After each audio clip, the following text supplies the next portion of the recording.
Hey everyone, happy Tuesday. John Potter, Prestwick's Director of Player Development. Today we're talking centeredness of contact just for a minute. This is a short one today. Centeredness of contact. Where on the club face are you striking the golf ball? You absolutely will find, that a shot struck in the center of the club face is going to yield better results overall.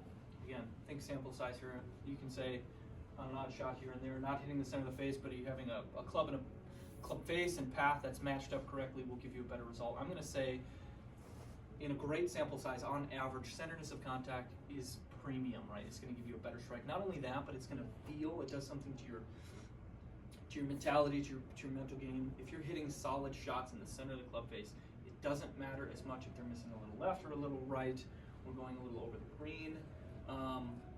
Doesn't affect your mental game, and then subsequently you're putting worse swings on the ball if mentally you're not there. So centeredness of contact is key for feeling good about your game, for hitting quality shots. Just to hear the sound, feel, impact from centeredness of contact does a lot of good. So here's one thing simple you can do without thinking mechanically. This is an athletic response, a target response, an objective response drill. Has, again, very little to do with the swing mechanics. In fact, I would rather you, while you're doing this drill, not think about swing mechanics, okay? This is just about letting your body figure out on its own how to strike the golf ball, okay? So you're gonna set, if my assistant pro is watching, I'm using your tennis ball for a minute. Cut a tennis ball in half, or any ball, or use a couple of golf balls you're using. The only issue with using golf balls is it can get dangerous kind of in a hurry, especially if you're in a driving range situation, or if you've got your foresight or a launch monitor or something in front of or behind you, depending on if you're going to use a golf ball. So set up a couple balls. I'm going to use tennis balls, halves of tennis balls here for this drill, so that I'm not sending a ball right or left. And you can start a little wider. This is the gate drill. You can start a little wider and then narrow it up as you go. Okay, so right there, I'm setting my club head so that when the toe misses this tennis ball, forward tennis ball, that the heel or the hosel, the shaft of the club is missing by about, right now it's about ½ an inch, okay? And we can tighten this up so the tolerance is really tight. We're going to put that ball, address that ball so it is absolutely center of the face, missing the tennis balls, okay? And again, we can narrow this up. Another thing you can do this with putting. What I do with putting is take a rubber band. Centeredness of contact with putting is more important for distance control than you think. Take a couple of rubber bands, put it around the club face, here and here, okay? Just gonna wrap it around the club head there and there, so that that ball must strike the middle. If it hits a rubber band, the ball really doesn't go anywhere. You really feel it. You don't hear the sound of the click of the ball against the face. And then you can tighten up those bands, so move them closer to center, closer to center, closer to center, so that the ball has to strike absolutely perfectly. It's great for distance control. Learning to hit the center of the club face is great for controlling distance on the putting green. It's just a good thing to do in general. And that's an easy way to do it. A couple of rubber bands, keep them in your golf bag. Pull them out once in a while. So we're going to start really small and work our way up. And you can do this with any club. I've got a 7-iron here. You can go into longer clubs, tighter gates as we get going. But you're going to start whatever club you've got.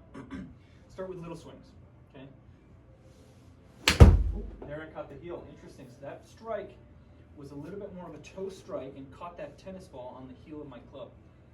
That's typically going to be the miss while doing this drill, because when you address the golf ball, your club, even though I can still see the tennis ball nearest to me, my club's kind of covering it, so the ball out on the toe becomes the fixture that I'm looking at.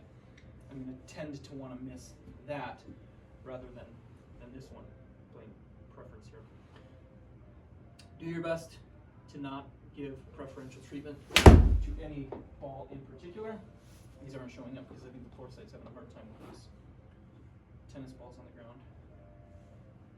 There it sits, you can see it.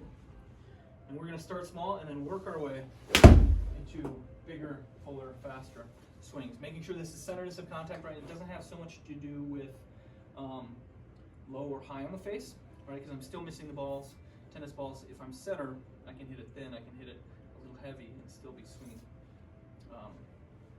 center on the y-axis, not so much on the x-axis. So this is a good Good drill. I'm going to go faster, faster, faster until all of a sudden you lose it. And again, we're not thinking swing mechanics and we're not thinking shot shape so much right now. This is just about you figuring out where center is. And I know for me, historically, always been a little bit of a toe striker, so my miss is going to be that miss right there. Do it with the driver. Do it with wedges. Find the center of the club face. Hit more consistent shots more often. I'm not saying this is all you do. We still got to work our swing pass, still got to work our club face, still have to work angle of attack, still have to work a lot of different things and a lot of different dynamic motions to make those numbers where we want them. But this centeredness of contact, hitting the center of the face, is going to give you better results faster. Okay? Add this to your repertoire, to your arsenal of drills. Let me know if you guys have any questions, and as always, questions about anything, even not pertaining to centeredness of contact, and I will try to address them. Good luck in the practice. I'll talk to you guys next week.